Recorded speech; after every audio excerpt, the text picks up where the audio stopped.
Hallelujah. आइए हम मेरी भविष्यवाणियों की पुस्तक में से आज के वचन को पढ़ते हैं। पूरी रात प्रार्थना करने का रहस्य। लूका 6 की 12 और 13 में लिखा है।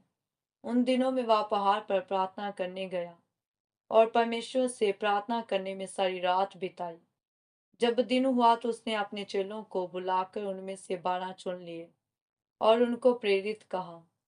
मेरे प्रियो, बाइबल कहते हैं कि यीशु मसीह ने अपने चेलों को चुनने से पहले सारी रात प्रार्थना की, क्योंकि यीशु मसीह नहीं चाहते थे कि कलीसिया को कोई गलत अगुवा मिले।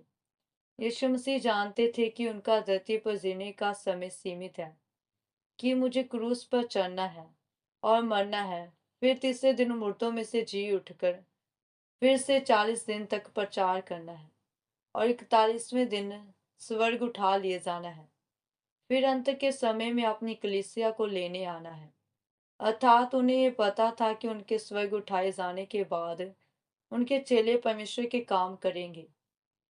मेरे प्रियो, बाइबल में अगर आप ध्यान से देखें तो परमेश्वर ने कुछ महीने ही लोगों के साथ उनको चंगा करते हुए और उपदेश देते हुए बिताए, बल्कि वह 3.5 साल तक अपने चेलों को सिखाते रहे, क्योंकि वह ये जानते थे कि अब मेरा सुसमाचार आगे चेले ही ले जाएंगे। इसलिए यीशु मसीह ने अपने निर्णय को सही करने के लिए सारी रात प्रार्थना की। लेकिन आज का जो विश्वासी है, उसको पता होता है कि सुबह मुझे एक सौदा करने जाना है।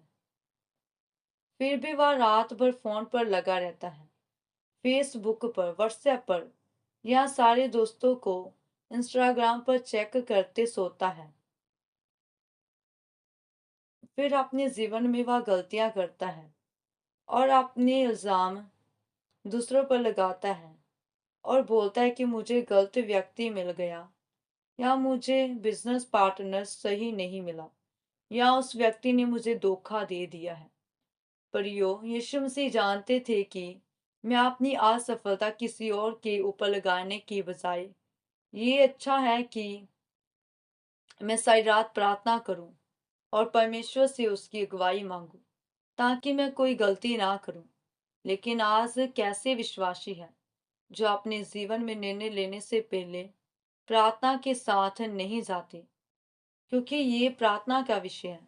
आपको कौन सी सेवा करनी है या अपने बच्चों को कौन से स्कूल में दाखिल करना है, ये आपकी प्रार्थना पर निर्भर करता है। मैं आपको बताना चाहता हूँ कि इस सेवकाई को शुरू करने से पहले मैं लंबी लंबी रातों प्रार्थनाओं में रहा हूँ।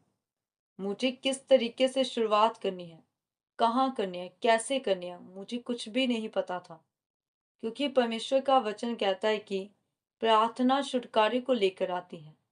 इसलिए मेरे प्रियो, आपको निरंतर प्रार्थना में रहना है, ताकि परमेश्वर आपको हर शंका में सही अगुवाई कर सके और आप अपनी मंजिल पर पहुंच सको। आमीन। आइए हम मिलकर प्रार्थना करते हैं। सर्वशक्तिमान परमेश्वर, इस वचन के लिए मैं आपका धन्यवाद करती हूँ। परमेश्वर, मेरी ये विनती है कि आप मुझे प्रार्थना करने का अनुग्रह दीजिए, ताकि मैं अपने जीवन में जो भी निर्णय लूं, वह आपकी उपस्थिति में जाकर ही लूं। प्रभु यीशु मसीह के सामर्थी नाम में, आमीन।